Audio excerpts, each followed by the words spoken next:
nights that arrive without warning, when the ground beneath the ordinary cracks, when the thoughts that I keep carefully contained find their way through every gap. The room gets small and then enormous.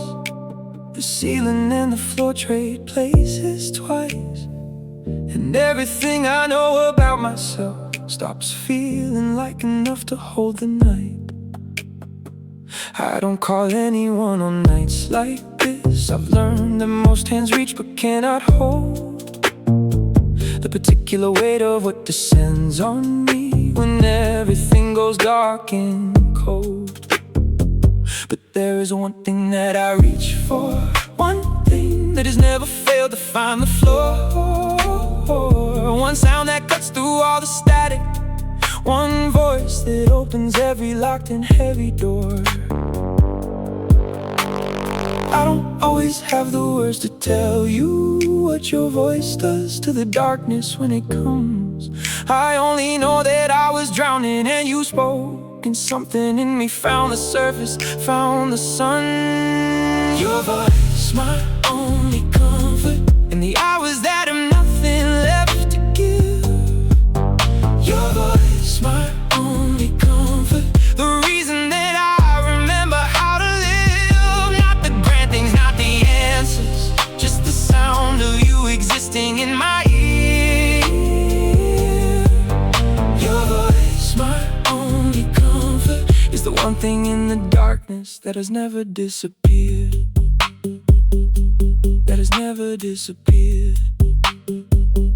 I have called you from the edge of falling, without the full explanation or the cause, just needing you to talk about the nothing, just needing you to fill the hollow pause. And you always seem to understand the language of a silence that is asking to be held. You don't press for what I cannot give you. You just speak and let the speaking be enough.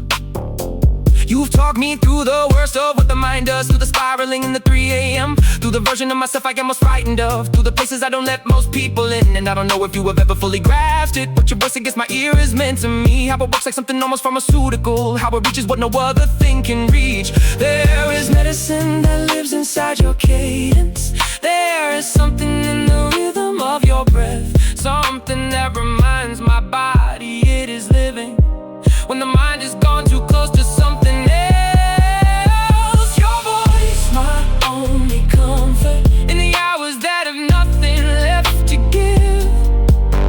Your voice, my only comfort, the reason that I remember how to live. Not the grand things, not the answers, just the sound of you existing in my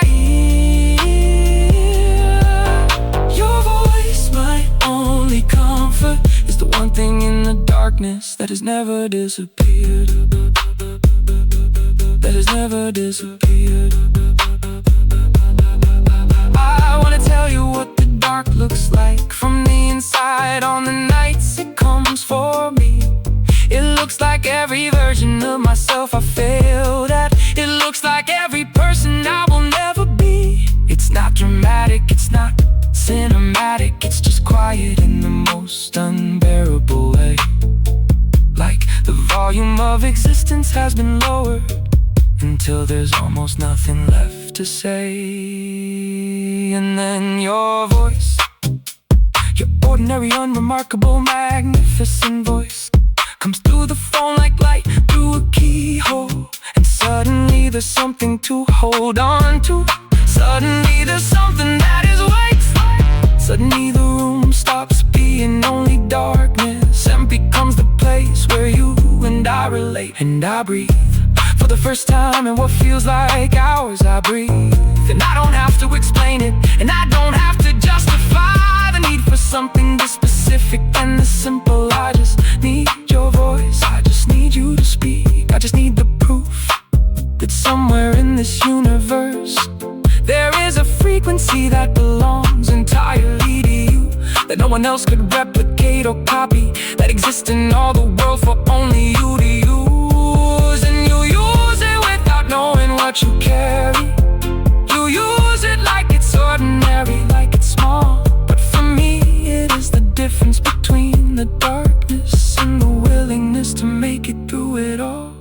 was Tuesday when the weight became unbearable. I called you without knowing what to say, and you answered on the second ring like always, in that voice that turned the darkness into day. Not because you said the perfect thing, not because you fixed a single broken part, but because you spoke and I remembered that the world contains your voice, and that's enough. That has always been enough to restart. Your voice, my only comfort, through the territory no one else has crossed with me. Your voice, my only comfort, the most reliable and real thing I have seen. In the middle of the nights that have no bottom, in the middle of the fear I cannot name. Your voice, my only comfort, is the hand that reaches in and finds me every single time, every single time, every single time. The same, just talk to me, I don't need answers. Just talk, just let me hear you. Just your voice against the silence, against the dark, against the falling. Just your voice, just you. That's all I need, that's everything, that's all.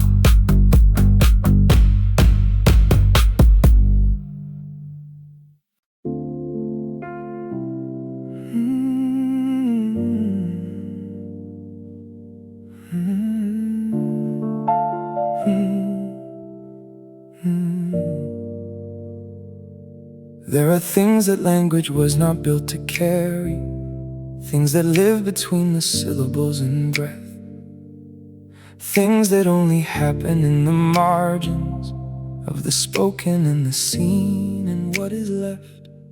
And one of those things is what you do without intending it, without a word, in the simple act of turning and of finding me across a room, across a silence, across the world.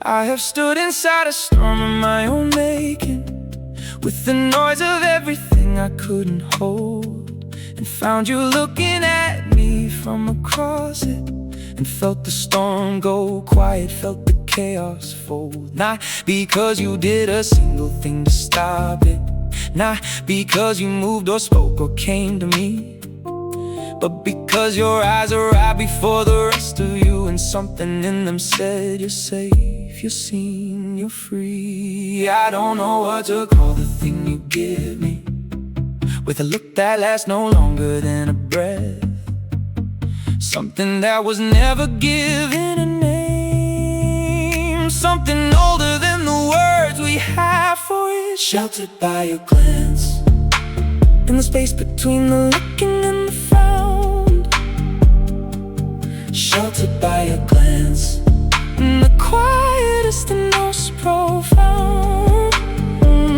kind of safety I have ever known. Not walls, not arms, not anything that holds, just your eyes across the distance finding mine, and suddenly the world is not so cold.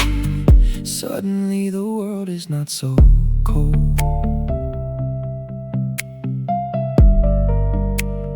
Suddenly the world is not so cold.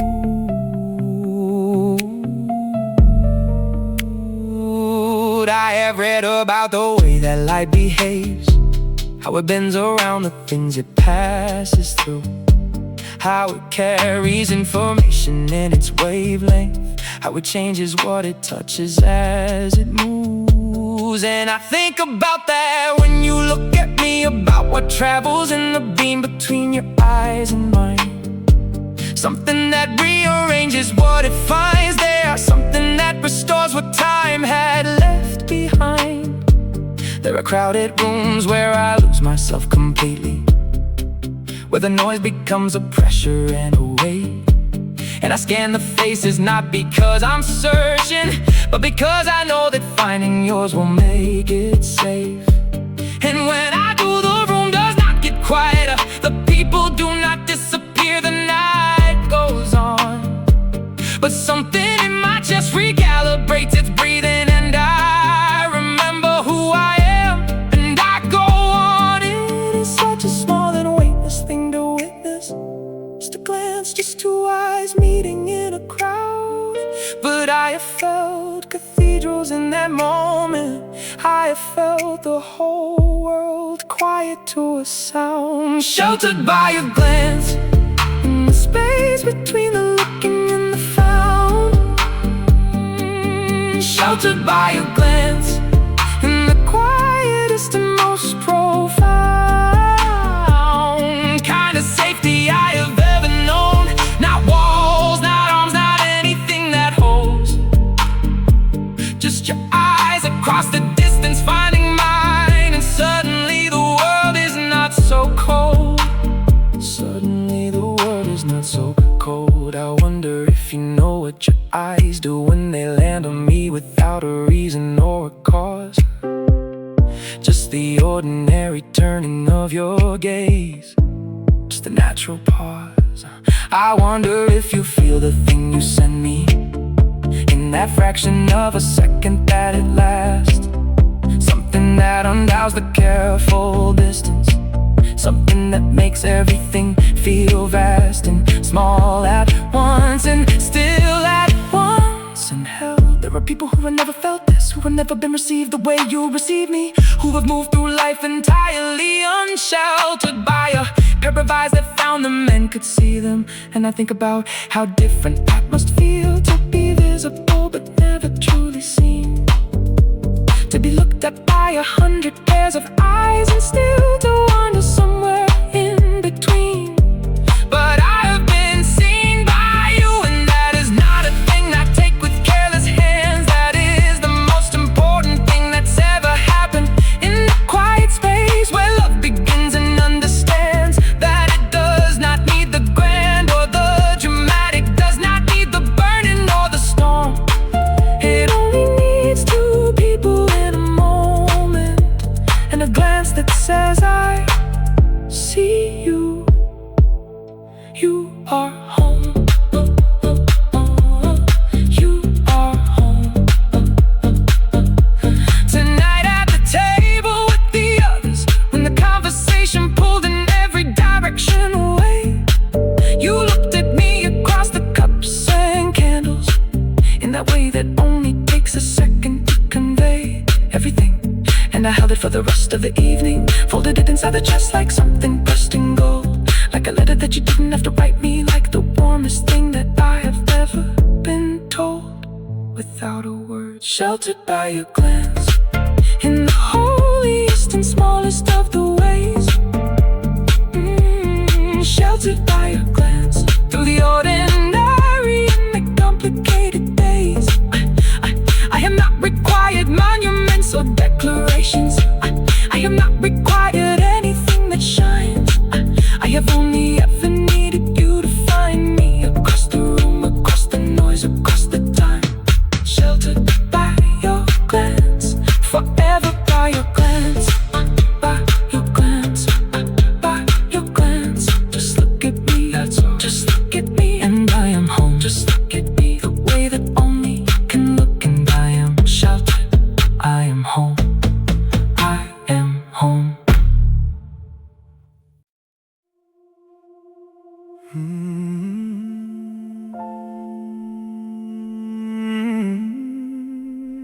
I have carried this a long time, through the hands that didn't hold it right, through the ones who took it carelessly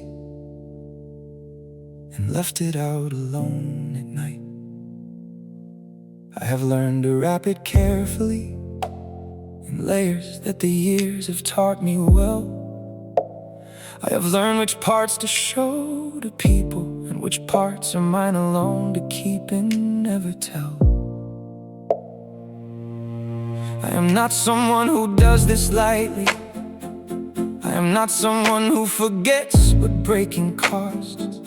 I have the kind of history that makes you careful, that makes you count the price of every door you've crossed. So when I stand before you with this offering, know the weight of what it means that I am here. Know that every wall I've ever built is watching, and I'm choosing you in spite of every fear. This is not a gesture made in passion, not a promise born from one good night. This is something I have sat with in the silence. This is something I have carried to the light. My heart in your keeping. That is what I'm saying when I say I love you. My heart in your keeping. Every fragile, broken, beautiful piece. I have fought too long to trust this to just anyone. I have bled enough to know what this is worth. My heart in your keeping is the most sacred thing I have ever placed in another person's hands on this earth. I need you to know what you're receiving. Not the version that I show when I'm okay, but the one that wakes at 3 with all the questions. The one that sometimes doesn't have the words to say. The one that flinches when things shift without warning. That goes quiet when it doesn't feel safe. That has confused the silence for abandonment more times than I am proud of, more times than I can trace. That is also what I'm placing in your hands. The inconvenient and the difficult and worn. The parts that other people found too heavy. The parts that I've been dropped before and torn. I am not pretending to be simple. I am not arriving without history or weight, but I am arriving, and that means everything. Given all the reasons I had not to, given all the reasons to escape. And I have looked at you the way you look at something you intend to treat with care. And I have felt in every quiet, ordinary moment that my heart would be protected there. My heart in your keeping. That is what I'm saying when I say I love you. Oh, my heart in your keeping. Every fragile, broken, beautiful piece. Oh, I have fought too long to trust this to just anyone. I have bled enough to know what this is worth. My heart in your keeping is the most sacred thing I have ever placed in another person's hands on this earth. I have thought about what happens if this breaks. If the day comes when your hands let go. I have sat inside that fear and felt its edges, and decided that I'd rather risk the fall than never know what it is to be completely held by someone. What it is to lay the armor down at last. What it is to trust a person with the present, instead of only offering the past. Because the past is all I've given people safely, the curated and the managed and the sealed. But you are asking for the living, breathing version, and I am terrified and willing to be healed by whatever this becomes between us. By however long we get to hold this thing. I place my heart in your hands without conditions, and ask only that you treat it carefully. And I will do the same for yours, I promise. I will learn the places where it's fragile and afraid. I will show up in the middle of the difficult. I will stay when staying feels like more than I am made. I will be the kind of keeper that you needed long before I came, and long before you knew that somewhere there was someone learning how to hold a heart the way that yours deserved to be held to. So here we are in this unrepeatable moment, where the decision and the person finally meet, where the years of being careful find their purpose in the choosing to lay everything at your feet. Not because I have no other choice remaining, not because I've run out of walls to build, but because of all the things I could do with this heart of mine. Giving it to you feels like the truest thing, the realest thing, the thing I was always meant to do. My heart in your keeping, with full knowledge of what I'm asking of us both. My heart in your keeping, as the most deliberate and sacred oath I have ever spoken into being, into the quiet between your breath and mine. My heart in your keeping, now and through whatever comes, now and through the unwritten, now and through the end of time. In your keeping, in your keeping, in your keeping, in your keeping. Take good care of it, it has been through enough. Take good care of it, it is learning what is safe. Take good care of it, it is yours now, it has always been yours.